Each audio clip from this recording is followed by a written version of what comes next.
Hello, class, professor, management team, coworkers, anyone else who may be viewing this presentation. This presentation is on promoting change in any environment, and I'm Joseph Newcomb. This presentation doesn't look solely at the office environment, but we do want to be able to promote change wherever we need change to occur. For the main intent of this message, it is in our work environment. I do need you guys as managers to kind of understand what changes we need to get out there and how we all have a key role in this process, but I think these are transferable to really anywhere you may need to see them. So as a result of this presentation, I just kind of want to let you know what you have in store and what things I'd like you to look forward to. So as a result, you'll know what change is, you'll understand change's importance, your involvement in this change because we really can't do this without you, and how to ensure the change sticks once we get things out there that we need out there. So what is change, right? It's a very basic question. It's something that we probably take for granted that we think we know, but let's just go ahead and walk through it. So change is what occurs when an old process is reviewed and we have new ideas and we can implement those within the organization.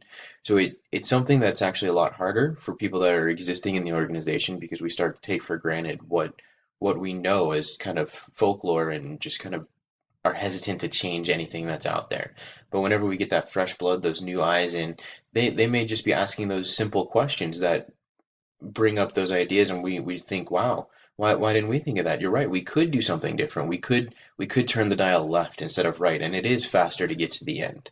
But it's something that we just don't think about because we're stuck in the rut of our day-to-day functions.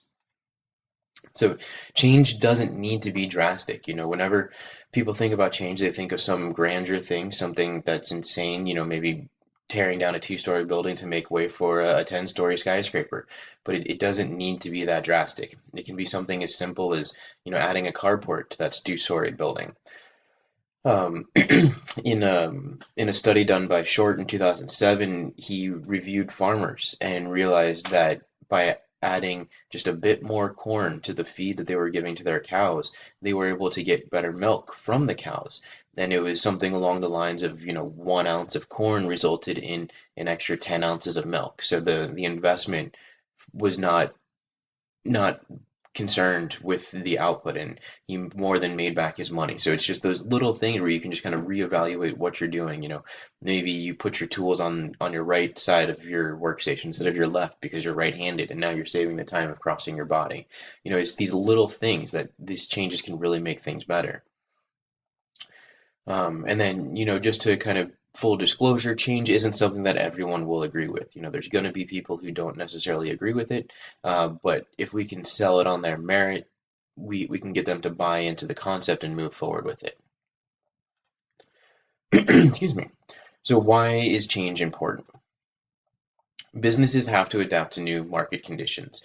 Look at someone like Kmart, who was a giant at one point, and now thanks to Walmart's expansion and Amazon and eBay and internet retailing, it's not a store model that matters anymore, and they get phased out as a result. Processes must improve to remain cost effective. If we stay doing things the old way, think of shipping for an example. Look at Amazon. They're bringing shipping in-house because it's more effective for them to have their own shipping system than it is to rely on other networks because they can do it cheaper. Also, like storage solutions. You may have noticed a lot of companies that have big server farms, a lot of computer power.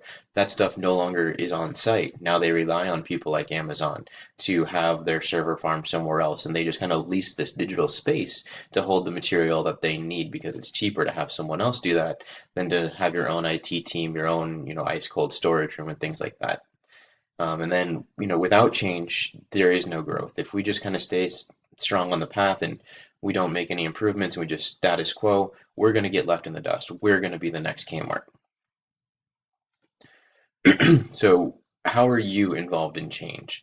Well, as the manager of the organization, you're the gatekeeper. And without you buying into the change, the team's not going to buy into the change. So we've really got to get you on board with this. We need you to be promoting it across the network so that other people buy in and want to be a part of it. You have the power to make the change. You can ask questions to make the change. It's really important from my perspective. If you don't agree with my change, I want to know why you don't agree with it. I want you to ask me those questions that kind of put my back against a corner so that I can explain things, so that when I have those answers and when I'm able to rest your concerns, then you really will be a big proponent for the change that we're looking to make.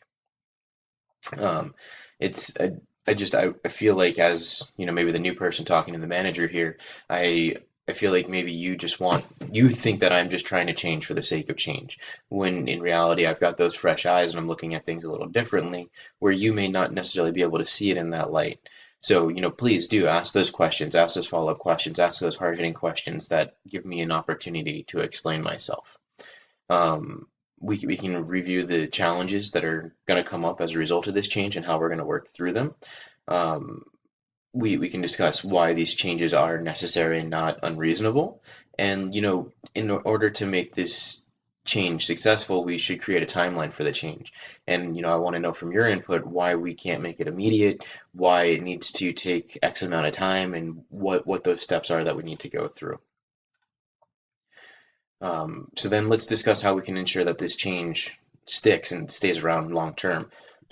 Well, first I'm going to ask for your buy-in. I need you to be involved and want to support this. I want your feedback. I want to know what problems you think are going to come up. I want to know what you think is a good idea, what we shouldn't do. I need your commentary on the situation. Um, we're going to evaluate the performance. We're going to make sure that the moves we're making are right for the team, and we're going to make sure that there's no unthought of consequences of what we're doing. And then we're also going to make sure that the people that are going to champion this change, that are going to take the action, that are going to be our moving pieces, we're going to make sure they understand what they're doing and how they're doing it, because we want to make sure that they have a personal mastery. And as long as they're mastered it, the people around them can rely on them to know each moving piece of the puzzle. And we're gonna continue to improve. Change is a never-ending life cycle. So just because we're making this change here now doesn't mean that it ends here now. We're going to constantly be looking for new ways for things to improve.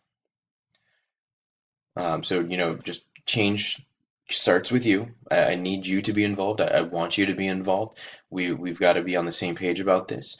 Um, I want this change. These are things that I think is important to me, and I think that everyone here is going to be a big proponent for these changes. So we just got to kind of get together and get a rally going and make sure everyone's on board, see what we can strengthen for everyone, and move forward from there. Here's a look at the resources used for this presentation. I hope I've got your buy-in and look forward to making these changes together. So thank you guys for watching.